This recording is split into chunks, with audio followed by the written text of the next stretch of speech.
Hello friends, welcome to Jenny's Cartoons. இன்னைக்கு நம்ம பொருட்டோ லெவல்ல எபிசோட் 43 and 44 தான் பார்க்க போறோம். இந்த ரெண்டு எபிசோட் வேற லெவல்ல இருக்குன்னு சொல்லியானோ சொல்ல போறேன். வீடியோக்குள்ள டைரக்டா என்ட்ரி ஆயிக்கலாம்.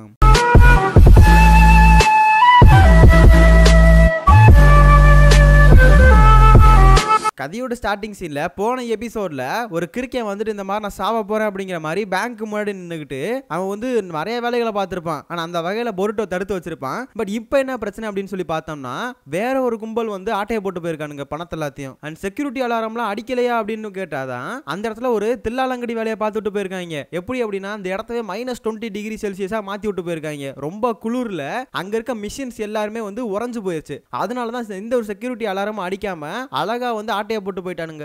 அதுக்கப்புறம் ஒரு 5 நாள் ஆகுதுங்க. 5 நாள் கழிச்சு பொருட்டோ அந்த மாதிரி கடையில உட்காந்து பர்கர் சாப்பிட்டுட்டு இருப்பான். ஆனா அப்பயும் கூட அந்த திருட்டு பயல்களை பத்தி தான் யோசிச்சுக்கிட்டு இருப்பான். அவங்க ஆக்சுவலா நோபல் திருடுன்னு சொல்லுவாங்களாம். அப்படின்னா என்ன அப்படிங்கிற மாதிரி மிட்சுக்கி கேட்பான். அதுக்கு டெங்கி சொல்றது என்னன்னா நோபல் திருடன் அப்படிங்கிறவங்க பணக்காரத்தை அதாவது பணக்காரன்ட்ட இருந்து ஆட்டைய போட்டு ஏழை மக்களுக்கு டிஸ்ட்ரிபியூட் பண்றவங்களாம். அதுக்கு நம்ம பொருட்டோ டேய் பணத்தை ஆட்டைய போட்டா எப்படிடா இதனடா பணக்காரங்கள்ட்ட ஆட்டைய போட்டா என்ன ஏழைகள்ட்ட ஆட்டைய போட்டா என்ன இவனுங்க பண்றது கண்டிப்பா தப்பு தான்டா அப்படிங்கிற மாதிரி பொருட்டோ அந்த இடத்துல கொந்தளிச்சிருவான். அதே சமயத்துல சிக்கடாய் சொல்றதானா ஆக்சுவலா இவனுங்க வந்து அந்த அகாடமியில வந்து நிறைய விஷயங்கள் இந்த மாதிரி கத்துக்குவாங்க. ஆக்சுவலா எப்படி திருடல பிடிக்கிறது எந்த மாதிரி அவங்க ஸ்ட்ராட்டஜி எல்லாம் போடுவானுங்க இப்படிங்கறத பத்தி ஒரு பிராக்டிகலா படிச்சிருக்க மாட்டானுங்க. பட் தியரிட்டிக்கலா படிச்சிருப்பானுங்க. பட் ரியாலிட்டியில மிஷன் பண்றப்ப அந்த அதாவது தியரிட்டிக்கலா படிச்சது எதுவுமே வேலை செய்ய மாட்டேங்குது அப்படிங்கறத இந்த இடத்துல வருத்தத்தோட சொல்லுவான் சிக்கடாய். ஆனா அதுக்கு நம்ம பொருட்டோ டேய் ஆக்சுவலா நீ என்னடா பண்ணிட்டு இருக்க ரொம்ப நேரம் வந்ததுல இருந்து புக்கா படிச்சுக்கிட்டு இருக்கே அப்படின்ற மாதிரி கேட்பான். அதுக்கு நம்ம சிக்கடாய் எங்க அப்பா வந்து சோகிங்கிற கேம் இருக்குல்ல அந்த கேம்ல புது ஸ்ட்ராட்டஜி ஏதாவது கண்டுபிடிச்சிட்டு வா உனக்கு காசு தரேன்னு சொல்லியிருக்காரு. எனக்கு காசு தான்டா முக்கியம் அதனால தான் உட்காந்து நான் ஸ்ட்ராட்டஜி கண்டுபிடிச்சிட்டு இருக்கேன் அப்படிங்கிற மாதிரி சொல்லுவான். அப்ப நம்ம பொருட்டோ அந்த கேமை பத்தி பல விஷயங்களை கேட்டுக்கிட்டே இருப்பான். திடீர்னு சாரதா அந்த புக் படிச்சுக்கிட்டு இருப்பா. சடனா எனக்கு ஒரு ஐடியா வந்துருச்சு அப்படின்னு சொல்லி இந்த ரெண்டு பேர்த்தையும் பிடிச்சி இழுத்துட்டு போயிருவா. ஆனா அந்த இடத்துல சிக்கடாய் வந்துட்டு அப்படியே எந்திரிச்சு போயிருவான். டேய் நீ எங்கடா போறாங்கிற மாதிரி டெங்கி அவங்க டீம்லாம் கேட்பானுங்க. எனக்கு இங்க இருக்கிறதே பிடிக்கல அப்படின்னு சொல்லிட்டு சிக்கடாய் கிளம்பிடுவான். ஆக்சுவலா சாரதா வந்துட்டு இந்த மாதிரி பேங்கோட அவுட் சைட்ல தான் உட்காந்துருப்பா. அதாவது அந்த பேங்குக்குள்ள இருக்க லாக்கருக்கு வெளியே தான் உட்காந்துருப்பா. லாக்கருக்குள்ள கொனமாரு பொருட்டோ அந்த போலீஸ் ஆபீசர் மட்டும் தான் போயிருப்பாங்க. ஆனா அந்த வகையில லாக்கருக்கு உள்ளதான் வந்து அந்த -20 டிகிரி செல்சியஸ் வந்து அந்த திட்டு பெருக வச்சுட்டு போயிருப்பானுங்க. பட் இந்த இடத்துல சாரதா ஒரு பூ எடுத்துட்டு வந்திருப்பா. அந்த பூ வந்து லாக்கருக்கு வெளியே தான் இருந்திருக்கு. பட் அந்த ஒரு பூ உறைஞ்சிருக்கு. அவளுக்கு என்ன டவுட் அப்படின்னா லாக்கருக்கு வெளியே அவனுங்க ஃப்ரீஸ் பண்ணவே இல்ல. பட் எப்படி இந்த பூ மட்டும் ஃப்ரீஸ் ஆயிருக்கு அப்படிங்கிற மாதிரி சாரதா வந்து அறிவாளித்தனமா ஒன்னு கேட்பா. அண்ட் சடனா ஒரு புக் எடுத்து நீட்டுவா. ஆக்சுவலா அந்த புக்ல என்ன இருக்கும் அப்படின்னா இந்த மாதிரி ஒருத்தங்கிட்ட 5 நேச்சர் இருக்கும். 5 நேச்சர் வந்து ஜஸ்ட் வாட்டர் ஃபயர் விண்ட் இப்படிங்கிற மாதிரி தான் இருக்கும். பட் இந்த இடத்துல அந்த ஃப்ரீசர் அதாவது அந்த ரூமுக்கு வந்து மொத்தமா ஃப்ரீஸ் பண்ணிருக்காங்கல்ல அது ஆக்சுவலா ஒரு ஐஸ் ஜுட்ஸு. அண்ட் அப்படி அந்த ஐஸ் ஜுட்ஸு போடணும் அப்படின்னா அவங்கிட்ட 2 நேச்சர் இருக்கணும். அந்த 2 நேச்சர் வச்சிருந்தாலே அவன் ஒரு கெக்காய் கெங்காய். அப்ப இங்க திருட்டு பையன் வந்து ஒரு கெக்காய் கெங்காய். அதையும் தாண்டி அவன் லேண்ட் ஆஃப் ஸ்னோலன் தான் வந்திருக்கணும் அப்படிங்கறத சாரதா கண்டுபிடிக்கிறா. அண்ட் உடனே சாரதா இந்த விஷயத்தை நான் வந்து நம்ம டீம் லீடர்கிட்ட சொல்றேன் அப்படிங்கிற மாதிரி வந்து போவா. பட் பொருட்டோ தடுத்து வச்சிருப்பான். என்னன்னு கேட்டா இப்ப இந்த மிஷனை வந்து ஆக்சுவலா பாக்குறப்ப ஏதோ திருட்டு மிஷன் மாதிரி தெரியல. ஒரு கொலவெறியான மிஷன் மாதிரி தான் தெரியுது. அண்ட் இந்த மிஷனை வந்து கண்டிப்பா ரேங்க் B ல தான் வந்து அலைன் பண்ணுவாங்க. நம்ம கெனினா இருந்துகிட்டு இந்த மாதிரி மிஷனை நம்மளுக்கு தருவாங்களான்னு தெரியல. அதனால நம்ம 3 பேர் சேர்ந்தே முடிச்சிருவோம். இதை யார்கிட்டயும் சொல்ல வேணாங்கிற மாதிரி தான் பொருட்டோ சொல்லிட்டு இருப்பான். பட் இவங்களே இதை பண்ணணும் அப்படின்னா அந்த ஐஸ் ஸ்டைலை பத்தி இவனுங்க கொஞ்சம் டீடைல்டா கத்துக்கணும். அது யார்கிட்ட போய் கத்துக்கலாம்னு சொல்லி யோசிச்சுக்கிட்டு இருக்கப்பதான் பொருட்டோ ஐடியா கொடுப்பான். இந்த மாதிரி அவனுக்கு தெரிஞ்ச ஒரு டாக்டர் இருக்காராம். அவர் வந்து பயங்கரமா நிறைய ரிசர்ச்லாம் பண்ணுவாரு. அதை வந்து காட்டணுங்கிறதுக்காக அவங்க அப்பா காலெல்லாம் விழுவாராம். ஆனா அவர் தான் நம்மளுக்கு சரிபட்டு வருவார் அப்படின்னு சொல்லிட்டு அந்த டாக்டர் கிட்ட போயிட்டு அந்த ஐஸ் ஸ்டைலை பத்தி விசாரிக்கிறானுங்க. ஆனா அதே சமயத்தில் இந்த சைடு சிக்கடாய் வந்துட்டு அந்த சோகி கேமோட ஸ்ட்ராட்டஜியை வந்து யோசிச்சுக்கிட்டு ஒரு பாலத்துல நடந்து போயிட்டு இருப்பான். அண்ட் போறப்ப 2 சின்ன குழந்தைங்க வந்துட்டு பேப்பர் பாம் வச்சு விளையாண்டுட்டு இருப்பாங்க. தெரியாதனமா வந்து அதை ஆக்டிவேட் பண்ணி விட்டுருவாங்க. அது கையிலேயே வெடிக்க போயிடும். பட் எப்படியோ வந்து நம்ம சிக்கடாய் வந்து காப்பாத்தி விட்டுருவான். பட் அந்த இடத்துல ஒரு சின்னூண்டு அடி வந்து அவன் கையில போட்டிருக்கோம். அதே சமயத்தில் அவனோட சோகி கேமோட அந்த பீசஸ் இருக்குல்ல காயின்ஸ் அதெல்லாமே தரையில கிடக்க ஏதோ ஒரு கும்பல் வந்து அதை எடுத்து பார்த்துக்கிட்டு இருக்கோம். இந்த சைடு நம்ம பொருட்டோ அதை பத்தி வந்து எனக்கு டீடைல்டா சொல்லுங்க எனக்கு ஹெல்ப் பண்ணுங்கிற மாதிரி அவர்கிட்ட வந்து கெஞ்சாத குரல் இல்ல. அதுக்காக அவரும் ஒரு இடத்துக்கு கூட்டு போறாரு. ஆனா அந்த இடம் பார்த்தா ஏதோ வந்து மிஸ்ட் வில்லேஜுக்குள்ள போற மாதிரி இருக்கு. அந்த மாதிரி ஒரு இடத்துக்குள்ள கூட்டு போயிட்டு இருக்காரு. என்ன இது நான் இந்த இடத்துல பார்த்ததே இல்லைங்கிற மாதிரி தான் பொருட்டோ டீம் கேட்பாங்க. அதுக்கு அவர் சொல்றது என்னன்னா, ஆக்சுவலா இது ஒரு பிளாக் மார்க்கெட் மாதிரி, நம்மளோட ஊர்ல கிடைக்காத பொருள்லாம் இங்க வந்து கம்மி விலையில வாங்கிக்கலாம், நானுமே இங்க நிறைய தடவை வருவேன் அப்படிங்கிற மாதிரி சொல்லிட்டு இருப்பாரு. ஆனா அதே சமயத்துல ஒரு செவுத்தை வந்து காட்டுவார் ஒரு டாக்டர். ஆனா அந்த செவுத்துல என்ன இருக்கும் அப்படின்னா, ஆக்சுவலா இந்த திருட்டு பயலுக, இந்த கேடி பயலுகலாம் இருப்பானுங்கல்ல, அவனுங்க வந்து அவங்க பேரையும் அவங்களோட டீடைல்ஸையும் எழுதி போட்டிருப்பானுங்க. ஆனா அந்த வகையில இந்த பேங்கை திருடிட்டு போனானுங்கல்ல, அவனுங்க இதுக்கு முன்னாடி இந்த பேங்கை திருட போறோம், அந்த திருடின பணத்தை இங்கதான் நாங்க என்னமோ பண்ண போறோம் அது இதுங்கிற மாதிரி டேட் அண்ட் டீடைல்ஸ் முதற்கொண்டு எழுதியிருப்பானுங்க. இது நம்ம பயலுக்கு சாதமா போச்சு. அதனால நம்ம பதுங்கியும் தான் பிடிக்கணும் அப்படிங்கிற மாதிரி நம்ம பயலுக்கெல்லாம் யோசிச்சுட்டு அந்த இடத்துல சட்டுன்னு கிளம்பிடுவானுங்க. கட் பண்ணிட்டு சிக்கடாயை காட்டுவானுங்க. இந்த மாதிரி சோகி கேமோட ஸ்ட்ராட்டஜியை வந்து போட்டுட்டு இருப்பான். பட் ஏதோ ஒன்று மிஸ் ஆகிட்டே இருக்கும், அவனுக்கு என்ன எதுன்னு தெரியல. ஆனா அந்த டைம்னு ஒரு பையன் வருவான். ஆக்சுவலா அந்த பையனை நம்ம பிரிட்ஜில் பார்த்துருப்போம். இந்த மாதிரி நம்ம அதாவது சிக்கடாயோட சோகி கேமோட ஒரு பீஸை ஒன்று எடுத்திருப்பான் கையில, அதை கொடுக்கறதுக்காக தான் வந்திருப்பான். ஆனா அதே சமயத்துல நம்ம சிக்கடாயை வந்து பாராட்டுவான். என்னன்னு கேட்டா, அந்த சின்ன குழந்தைக்கு கஷ்டமான நேரத்துல உதவுனான்ல, அதை சொல்லி பாராட்டுவான். ஆக்சுவலா அந்த பையனோட பேர் வந்து ரியோகி. அவனுக்குமே இந்த கேம் பிடிக்கும் போல இருக்குது. அதனால வந்து நீ என்ன தனியா உட்காந்துருக்க அப்படிங்கிற மாதிரி விசாரிச்சுட்டு அந்த கேம் அவனுமே விளையாட ஆரம்பிச்சிருவான். ஆக்சுவலா வந்துட்டு ஒரு முக்கியமான விஷயம் என்ன அப்படின்னா, இவனுக்கு இந்த கேமை பத்தி தெரியாதுன்னு நினைச்சுக்கிட்டு இருந்தோம். ஆக்சுவலா இது ஒரு பழைய காலத்து கேம். பட் இந்த பையன் இதை அசால்ட்டா ஜெயிக்கிறாங்க. அதாவது நம்ம சிக்கடாயவே செக்மேட் வச்சிடறான். அதே சமயத்துல விளையாண்டு நைட்டே ஆயிருது. எனக்கு கண்ணு தெரியாது போதும் அப்படிங்கிற மாதிரி தான் அந்த இடத்துல சிக்கடாய் சொல்லுவான். அதையும் தாண்டி எங்க அப்பா இதுல பயங்கரமா விளையாடுவாருப்பா, அவர்கிட்ட நான் ஒரு தடவை கூட ஜெயிச்சது இல்ல, என் கிட்டத்துல கூட நெருங்கினது இல்ல, அவர் பயங்கரமா விளையாடுவாரு அப்படிங்கிற மாதிரி தான் இந்த இடத்துல சிக்கடாய் சொல்லுவான். அதுக்கு ரியோகி, உங்க அப்பா என்னவா இருக்காருங்கிற மாதிரி கேட்பானா. எங்க அப்பாவா ஹொக்காகியோட அசிஸ்டண்டா இருக்காரு அப்படின்னு சொல்லவும், சரி ரைட் கிளம்பலாம் அப்படிங்கிற மாதிரி தான் சிக்கடாய் சொல்லுவான். அண்ட் போறதுக்கு முன்னாடி அந்த சோகிங்கிற கேம் இருக்குல்ல, அந்த போர்டை வந்துட்டு இவங்கிட்ட கொடுத்துறான் அந்த ரியோகி கிட்ட. எதுக்குன்னு கேட்டா, எங்க வீட்டுல நிறைய கிடக்கு, நீ இதை வச்சு நீ பிராக்டிஸ் பண்ணிக்கோ அப்படிங்கிற மாதிரி கொடுத்துருவான். ஆனா அதே சமயத்துல சிக்கடாய் வீட்டுக்கு போறான். ஆனா அதே சமயத்துல சிக்கமாரும் இன்னைக்கு வீட்டுக்கு சீக்கிரமா வந்துடுறான். அதுக்காக நம்ம சிக்கடாய் கூட உட்காந்து அவன் அந்த கேம் விளையாண்டுகிட்டு இருக்கான். அது மட்டும் இல்லாம நிறைய ஸ்ட்ராட்டஜியும் சொல்லி கொடுத்துக்கிட்டு இருக்கான். அண்ட் டமாரி வந்துட்டு டின்னர் ரெடி அப்படிங்கிற மாதிரி பொறுமையா கூப்பிட்டு வாப்பா. அவனுங்க வந்து பேசிக்கிட்டே இருப்பானுங்க. அடுத்து கோவம் வரும் பாருங்க, உடனே வந்து அவளோட அந்த வெப்பன் எடுத்து லைட்டா தான் வீசுவா. அதுக்கே ரெண்டு பேரும் அடிச்சுக்கிட்டு எங்கேயோ போய் விழுவானுங்க. அண்ட் கட் பண்ணிட்டு இந்த சைடு இந்த மாதிரி வந்து இந்த பேங்க்ல இருந்து ஆட்டைய போட்டான்ல, அந்த விஷயத்தை விக்கிறதுக்காக ஒருத்தங்கிட்ட வந்து நின்னுகிட்டு இருப்பான். அவன் வந்துட்டு என்கிட்ட வந்து பேக்ல கோல்டு காயின்ஸ் இருக்கு, இதை பிடிச்சுக்கோ அப்படின்னு சொல்லிட்டு தூக்கி போடுவான். கடைசியில பார்த்தா அது சாரதாவா மாதிரி அவனை வந்து கேப்சர் பண்ணிடுவா. என்னன்னு பார்த்தா நம்ம பயிலுக்கு தான் கரெக்டான டைம்ல வந்து அந்த வில்ல பையில புடிச்சிட்டாங்க. கடைசியில நம்ம பொருட்டை வந்து மாஸ்க் ஊத்து பார்த்தா அது அந்த வில்ல பையில கிடையாது, வேறவன ஒருத்தன். அந்த வில்ல பையில எப்படியோ மிர்சிக்கு கரெக்டா கண்டுபிடிச்சு அவன் அப்படியே வந்து லாக் அடிக்க ட்ரை பண்ணுவான். பட் இருந்தாலும் கூட அவன் ஒரு விஷயம் சொல்லுவான். இந்த மாதிரி நீங்க ஒருத்தனை புடிச்சு வச்சிருக்கீங்கல்ல, அவனை சுத்தி வந்து பேப்பர் பாமா இருக்கு, இந்த நேரத்துக்கு நான் வெடிக்க வச்சேன் அப்படின்னா எல்லாரும் அவுட் பாத்துக்கோங்க அப்படிங்கிற மாதிரி மிரட்டுவான். ஆனா அதுக்கப்புறம் அந்த எனிமி சொல்றான், ஆக்சுவலா வந்துட்டு நாங்க பணக்காரத்தண்டு ஆட்டைய போட்டு நாங்க ஏழை கொடுக்குறோம், இது நல்ல விஷயம் தானே அப்படின்னு சொல்லிட்டு இருப்போம். இதெல்லாம் நல்ல விஷயம் கிடையாது அப்படின்ற மாதிரி பொருட்டோ சொல்ல, டக்குன்னு வந்து அந்த இடத்துல அந்த வைரக்கல் இருக்கும்ல, அதை மின்ன வச்சிருவான். மின்ன வச்சோனே வந்து இங்க கண்ணு கூச ஆரம்பிச்சிரும். அந்த கேப்பை பயன்படுத்தி அவன் எஸ்கேப் ஆயிடுவான். அண்ட் போறப்ப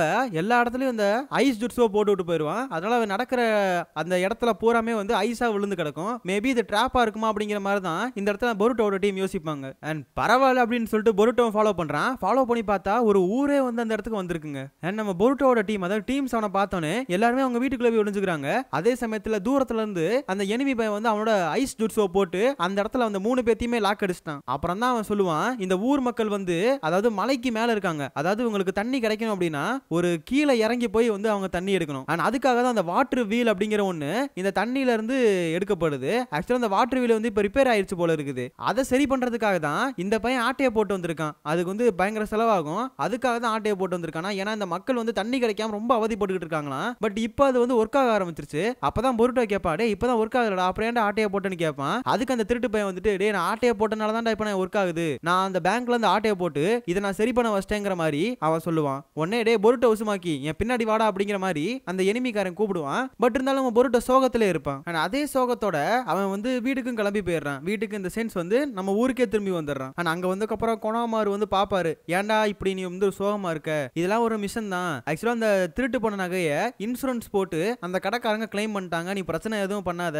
நீ அதே மாதிரி சோகமாவும் இருக்காத, இதனோட வந்து ஆரம்ப காலத்துல மிஷன்ஸ் தான், இதுக்கெல்லாம் நினைச்சு நீ வருத்தப்படக்கூடாது, அடுத்தடுத்த மிஷன்ஸ் நல்லா பண்ணுங்கிற மாதிரி தான் சொல்லுவாரு. ஆனா அதே சமயத்துல அந்த திருட்டு பையன் இருப்பான்ல, அவன் பார்த்தா இன்னொரு குடோனுக்குள்ள, அதாவது ஒரு டென்ட்டுக்குள்ள போறாங்க. அந்த டென்ட்டுக்குள்ள இன்னொருத்தன் உட்காந்துருப்பான். ஆக்சுவலா இவன் வந்து இந்த நம்ம சிக்கடாய் வந்து ஒரு 2 பசங்களை காப்பாத்திருப்பான். ஆனா அந்த டைம்ல தான் அந்த பிரிட்ஜ்ல அவன் நின்னுகிட்டு இருந்திருப்பான். அவன் சொல்றது என்னன்னா, ஆக்சுவலா எப்படியோ மக்களை காப்பாத்தியாச்சு, அது பெரிய விஷயம் இல்ல, அடுத்து இன்னொரு பெரிய பிளான் இருக்கு, அதை செயல்படுத்தணும் அப்படின்னு சொல்லவும், எனக்கு காட் டியூட்டி இருக்கு அப்படின்னு சொல்லிட்டு அந்த திருட்டு போயில அங்க இருந்து போயிரு. போயிருவான். கட் பண்ணிட்டு சிக்கடாயை காட்டுவானுங்க. அவன் பார்த்தா அந்த ரியோகிக்கு வெயிட் பண்ணிட்டு இருப்பான். கடைசி வரைக்கும் அவன் வரவே மாட்டான். அண்ட் கட் பண்ணிட்டு எல்லாத்தையும் வந்துட்டு அதாவது எல்லா கெனியுமே வந்துட்டு போலீஸ் ஆபீஸ் முன்னாடி நிப்பாட்டி இருப்பானுங்க.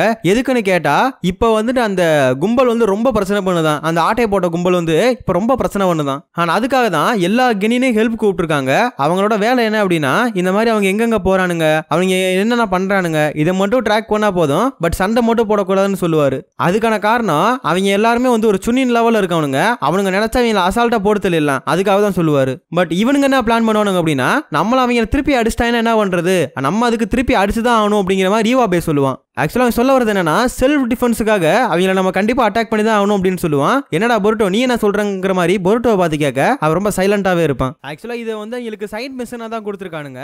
அதே டைம்ல ஈவாபே ஒரு டீம் வந்து மெயின் மிஷன் பண்ணிட்டு இருப்பானுங்களா. ஆனா அந்த இடத்துக்கு அந்த மாஸ்க் போட்டவங்க எல்லாம் வந்துருவானுங்க. வந்தோடனே இவங்களுக்கு மேல எனக்கு சந்தேகமா இருக்கு, முதல்ல அவங்க லாக் பண்ணி வைக்கலாம்னு சொல்லிட்டு ஈவாபே வந்து அவங்கள லாக் பண்ணிடுவான். மட்வாலை போட்டு லாக் பண்ணிட்டு இப்ப போய் போலீஸ் போஸ்ட்ல சொல்லலாம்னு வந்து ரெடியா இருப்பானா. சடனா பார்த்தா அவனுங்க அந்த மட்வாலையே உடச்சுக்கிட்டு ஐஸ்டலை யூஸ் பண்ணி நம்ம டெங்கி அட்டாக் பண்ண வருவானுங்க. பட் எப்படியோ மெட்டல் வந்து அதை தடுத்துருவான். பட் அதனால மெட்டலோட கை வந்து உடைஞ்சு போயிடும். கிட்டத்தட்ட வந்து ஃபிராக்சர்னு சொல்லியானும், மைனர் ஃபிராக்சர். அதே சமயத்துல அவன் ஹாஸ்பிட்டல்லையும் சேர்த்துருவாங்க. அண்ட் பொருட்டோ அவனுங்க எல்லாருமே அங்க வந்துருவானுங்க. அண்ட் அங்க இருக்க சென்சை ஊடானு ஆக்சுவலா அந்த ஊடான் யாருன்னு பார்த்தா கொனோமாரு டீம்ல ஆக்சுவலா கொனோமாரு சின்ன வயசா இருக்கப்போ ஒரு டீம்ல இருந்திருப்பான்ல. ஆனா அந்த டீம்ல இருக்க பையன் தான் இவ்வளவு பெருசா வளர்ந்திருப்பான். ஆனா அவ சொல்றது என்னன்னா ஆக்சுவலா நீங்க தான் தப்பு பண்ணிருக்கீங்க, நீங்க அவங்கள அந்த கும்பலை பார்த்தோன்னே உடனே அட்டாக் பண்ண போகாம எங்கள்கிட்ட ரிப்போர்ட் பண்ணிருந்தீங்க அப்படின்னா இந்த பிரச்சனை வந்து ஈஸியா முடிஞ்சிருக்கும். இப்போ நீங்க ரொம்ப கஷ்டப்பட்டுட்டீங்க அப்படிங்கிற மாதிரி சொல்லுவாரு. அதே சமயத்துல உங்க டீமை சஸ்பெண்ட் பண்றேன் அப்படின்னு சொல்லிட்டு கிளம்பிடுவாரு. அப்பதான் வந்துட்டு மெட்டல் அண்ட் வந்து நம்ம டெங்கிக்கே ரியலைஸ் பண்றானுங்க நம்ம பண்ணதான் தப்பு. அதே சமயத்துல பொருட்டவும் சொல்லுவான் இதெல்லாம் ஜொனின் லெவல் வந்து மேட்ரு, நம்ம இதெல்லாம் வந்து முடிக்கணும்னு நினைச்சோம் அப்படின்னா கொஞ்சம் கஷ்டம் தான் அப்படிங்கிற மாதிரி பொருட்டவே சொல்லிட்டு இருப்பான். ஆனா அதே சமயத்துல நியூஸ்ல வந்துட்டு அந்த கேங் அதாவது அந்த கேங்கை பத்தி தான் பேசிக்கிட்டு இருப்பானுங்க. அவனுங்க ஆக்சுவலா வந்து பணக்காரங்கள்ட்ட இருந்து ஆட்டையை போட்டு ஏழைகளுக்கு வந்து உதவி செய்யறனால நிறைய மக்கள் வந்து இந்த கேங்கை சப்போர்ட் பண்றாங்க. அதே மாதிரி பொருட்டோ வீட்டுக்கு போறான். வீட்டுக்கு போன ஹீமாவரி அந்த கேங்கை பத்தி தான் பேசுவா. அந்த கேங்கோட பேர் ஆக்சுவலா வந்து பியாக்குயாகி. ஆனா அதே சமயத்துல இவங்க பொருட்டோ அவனுங்க அந்த ஃப்ரெண்ட்ஸ் எல்லாரும் உட்காந்து கடையில பேசிக்கிட்டு இருப்பானுங்க. ஆனா ஆக்சுவலா இந்த கேங் வந்து அந்த பியாக்குயா கேங் வந்துட்டு கிட்டத்தட்ட வந்து எதை அட்வான்டேஜா வச்சிருக்கானுங்க அப்படின்னா ஏழையோட மனசை தான் அட்வான்டேஜா வச்சிருக்கானுங்க. ஆனா அதை யூஸ் பண்ணி தான் இவனுங்க வந்து எல்லாத்தையும் மேனிபுலேட் பண்றதுனால தான் எந்த ஒரு பிரச்சனையும் ஈஸியா முடியறது இல்லைங்கிற மாதிரி இந்த இடத்துல சிக்கடையான் டீம் சொல்லிட்டு இருப்பாங்க. அதுக்கப்புறம் பொருட்டோ வந்து நான் கேம் வாங்கி விளையாட போறேன் அப்படின்னு சொல்லிட்டு அந்த இடத்த விட்டு போயிருவான். கட் பண்ணிட்டு அந்த கேங்கை தான் காட்டானுங்க. ஆக்சுவலா அடுத்த கடையை ஆட்டைய போடுறதுக்காக இவங்க ஒரு பிளான் போட்டுட்டு இருப்பானுங்க. அதே மாதிரி அந்த டாக்டரும் வந்துட்டு நம்ம பொருட்டோவுக்கு நிறைய விதமான கேம் சீரிஸ் தராரு. இந்த கேம் சீரிஸ் எல்லாருமே அவருமே விளையாண்டு பார்த்துட்டாராம். உங்களுக்கு மட்டும் எங்க இருந்து டைம் கிடைக்குது அப்படிங்கிற மாதிரி தான் பொருட்டோ கேட்பான். ஆனா அதுக்கு அந்த டாக்டர் சொல்றது சின்ன வயசுல இருந்தே எனக்கு இந்த கேம் சீரிஸ்னா சுத்தமா வந்து பயங்கரமா பிடிக்கும், பிடிக்காத நீ யாரு சொல்லுவா. ஆனா அதையும் தாண்டி இந்த கேம்ஸ் எல்லாம் விளையாண்டாலும் என் ஒர்க்குக்கு பாதிக்குமான்னு கேட்டா கண்டிப்பா பாதிக்காது. நான் வந்து ஒர்க் அண்ட் கேமை அப்படியே வந்து பேலன்ஸ் பண்ணி தான் விளையாடுவேன், அதனால எனக்கு எந்த பிரச்சனையும் வராதுங்கிற மாதிரி தான் சொல்லுவாரு. அதையும் தாண்டி இப்ப ஒர்க்கா என்ன பண்ணிட்டு இருக்காருன்னு பார்த்தா எல்லாத்தாலையும் நிஞ்சுட்சு ஈஸியா வந்து பண்ண முடியும், அவங்க வந்து கத்துக்காமே அவங்களால நிஞ்சுட்சு பண்ண முடியும் அப்படிங்கிற மாதிரி வந்து ஒரு ரிசர்ச் தான் பண்ணிட்டு இருக்காரு. அதே சமயத்துல நம்மால் சிக்கலா இருக்கான்ல அவங்க அம்மா கிட்ட சொல்லிட்டு போவான் இந்த மாதிரி வந்துட்டு எனக்கு சில வேலைகள் இருக்கு நான் போகணும் அப்படின்னு. யாரை பார்க்க போறோம், ஃப்ரெண்டை தானே பார்க்க போறா அப்படிங்கிற மாதிரி இந்த இடத்துல வந்து டமாரி பொருட்டோ சொல்ல இல்ல பொருட்டோ இல்ல இன்னொரு ஃப்ரெண்டு அப்படிங்கிற மாதிரி சொல்லுவான். ஆனா அதுக்கு டமாரி நானுமே வெளியே போற வேண்டிய வேலை இருக்குது. என்னன்னு பார்த்தா இப்பெல்லாம் அந்த திருட்டு பல்லுகளை பிடிக்கிறதுக்கே நிறைய பேர் போயிடுறாங்க, சின்ன சின்ன மிஷன்ஸை யாருமே பண்றது இல்ல, அதை நான் பண்றதுக்காக போறேங்கிற மாதிரி டமாரி சொல்லிட்டு இருப்பா. அண்ட் நேத்து வந்து நம்ம சிக்கடாயால அந்த ரியோகிங்கிற பையனை பார்க்க முடியல, பட் இன்னைக்கு பார்த்துட்டான். அதே மாதிரி உட்காந்து விளையாடாம ஆரம்பிச்சிட்டான். இன்னைக்கும் அதே மாதிரி தான் நம்ம சிக்கடாய் தோத்து போறான். சரி ரைட்டு விடு இன்னொரு தடவை போடுங்கிற மாதிரி கலஸ்ட் இன்னொரு தடவையும் போடுறானுங்க. எனக்கு ரியோகி வந்துட்டு உனக்கு இந்த ஊரை பத்தி என்ன நினைக்கிற அப்படின்னு சொல்லி கேட்பான். எனக்கு இந்த ஊர் ரொம்ப கம்ஃபர்டபுளா இருக்கு அப்படிங்கிற மாதிரி தான் சிக்கடாய் சொல்லுவான். இல்ல நான் அதை பத்தி சொல்ல வரல, இந்த ஊர்ல வந்து கொஞ்சம் கொஞ்சமா டிஃபரெண்டா மாறுது, அதாவது சேஞ்ச் ஆகிட்டே வருது, அதை நீ நோட்டீஸ் பண்ணியா அப்படிங்கிற மாதிரி கேட்பான். அதுக்கு நம்ம சிக்கடாய் நம்மளால வந்து அதை ஜஸ்ட் நோட்டீஸ் மட்டும் தான் பண்ண முடியும், அதை தாண்டி நம்மளால இந்த சேஞ்ச் எல்லாம் மாத்த முடியாது, அதெல்லாம் பெரியவங்க கையில தான் இருக்குங்கிற மாதிரி இந்த இடத்துல சிக்கடாய் சொல்லிடுவான். அதையும் தாண்டி இப்ப ரியோகி வந்துட்டு அந்த கேங்கை பத்தி கேட்கிறான். அந்த கேங்க வந்து என்ன நினைக்கிற, அவங்களோட தாட்ஸ்லாம் எப்படி இருக்கு அப்படின்னு சொல்லி கேட்கிறப்ப அண்ட் வந்து அந்த கேங்கை நான் தப்பாவும் சொல்ல மாட்டேன் நல்லதாவும் சொல்ல மாட்டேன், என்னதான் இருந்தாலும் அவங்க திருட்டு பண்றது தப்பு தான் அப்படிங்கிற மாதிரி இந்த இடத்துல சிக்கடாய் சொல்லிடுவான். எனக்குமே அதே மாதிரி தான் தோணுதுங்கிற மாதிரி ரியோகி சொல்லுவான். சடன் அந்த இடத்துக்கு பொருட்டோ தெரிச்சடிச்சு வருவான். என்னன்னு கேட்டா டே என்கிட்ட லிமிடெட் டிஸ்டன்ஸ் எல்லாம் கிடைச்சிருச்சுடா, வாடா விளாடுவோம் விளையாடுவோம் அப்படிங்கிற மாதிரி அவனுங்க அப்படியே ஜாலியா இருப்பானுங்க. அந்த சீடியை பார்த்தோன்னே அவனுங்க இங்க இல்ல வானத்துல போயிட்டானுங்க. அப்பதான் ரியோகி கேட்பான், யாரா இவன் ரொம்ப ஜாலியா இருக்கானே அப்படின்னு சொல்லி கேட்பான். இவன் பேர் தான் பொருட்டோ அப்படின்னு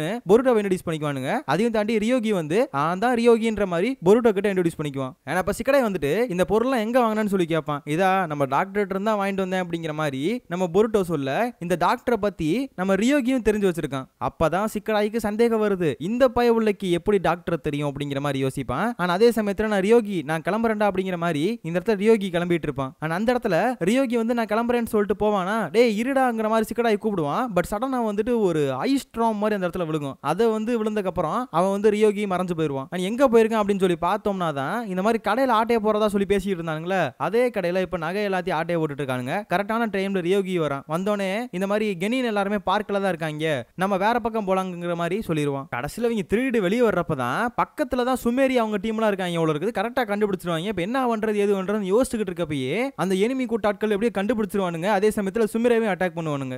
நல்ல நேரம் போல இருக்குது. அந்த இடத்துக்கு டெமாரி வந்துருவா. டெமாரி வந்துட்டு அவளோட ஸ்ட்ராங்கான விண்ட் சம்பந்தப்பட்ட ஜுட்சு எல்லாம் போடுவா. அது மூலமா அவங்க லைட்டா டைவர்ட் ஆனாலும் கூட அவங்கள்ட்ட தான் பயங்கரமான ஜுட்சு இருக்கே, அந்த ஐஸ் ஜுட்சு அதை போடுவானுங்க. உடனே டெமாரி வந்து அந்த ரயுகாவை மட்டும் தனியா சேஸ் பண்ணிட்டு போவா.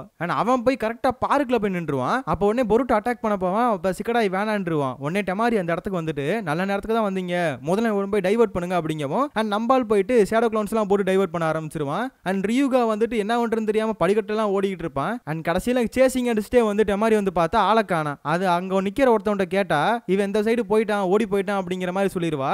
அண்ட் கடைசியில பார்த்தா அந்த ஆளை மேனிபுலேட் பண்ணி ரியூகா தான் வந்து பின்னாடி உட்காந்து கிடப்பான். அதே சமயத்துல டெமாரி வந்துட்டு இந்த மாதிரி நல்லா வேலை பண்ணீங்க, பட் சிக்கடாய் நீ மட்டும் ஒழுங்கா பண்ணல, ஏன்னா பொருட்டோ கூட டைவர்ட் பண்றதுக்கு முன் வந்தான், நீ எதுவுமே பண்ண மாட்டேன்ட்டு அந்த இடத்துலங்கிற மாதிரி தான் சொல்லுவா. அண்ட் பொருட்டோவும் கூப்பிடுவான் வாடா போலாம் அப்படின்னு. பட் இருந்தாலும் அந்த இடத்துல சிக்கடாய் ரொம்ப சோகமா தான் இருப்பான். அதே சமயத்துல கட் பண்ணிட்டு எனிமி ஆட்களை காட்டுறானுங்க. அவங்க டென்ட்டுக்குள்ள உட்காந்துட்டு எப்படியோ இன்னைக்கு நம்ம ஒரு தரமான செயலை பண்ணியாச்சு, நம்ம இன்னும் கொஞ்சம் கொஞ்சம் நம்ம வந்து எக்ஸ்ட்ரா எஃபோர்ட் போட்டோம்னா நம்மளோட அந்த உச்சக்கட்ட ஒரு கோல் இருக்கும்ல அதை நம்ம நிறைவேற்றிக்கலாம் அப்படின்னு சொல்லிட்டு இருப்பான். ஆனா அதே சமயத்துல ரியூகா வந்து கொஞ்சம் லேட்டா தான் வருவான். என்ன எதுன்னு கேட்டா அவங்க கொஞ்சம் டைவர்ட் பண்றதுக்கு கொஞ்சம் டைம் ஆயிருச்சு, அதனாலதான் லேட்டுன்னு சொல்லிட்டு இருப்பான். ஆனா அதோட பார்த்தா இந்த எபிசோட முடிக்கிறாங்க.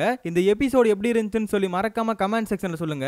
இப்பெல்லாம் பார்த்தா எபிசோடு வந்து கிட்டத்தட்ட 10 நிமிஷம் ஒரு எபிசோடு அப்படின்னு சொல்லிட்டு 2 எபிசோட 20 நிமிஷம் அப்லோட் பண்ணிட்டு இருக்கேன். இதை பத்தி எப்படி நினைக்கிறீங்க? நான் இதுக்கு முன்னாடி பல பேர் இப்படி தான் கேட்டீங்க, ப்ரோ ஒரு வீடியோ 10 நிமிஷத்துக்கு மேல கொண்டு வாங்க அப்படின்னு சொல்லிட்டு அதுக்காகவே இந்த மாதிரி பண்ணியிருக்கோம். ஸோ நெக்ஸ்ட் எபிசோட்ல மீட் பண்ணலாம்.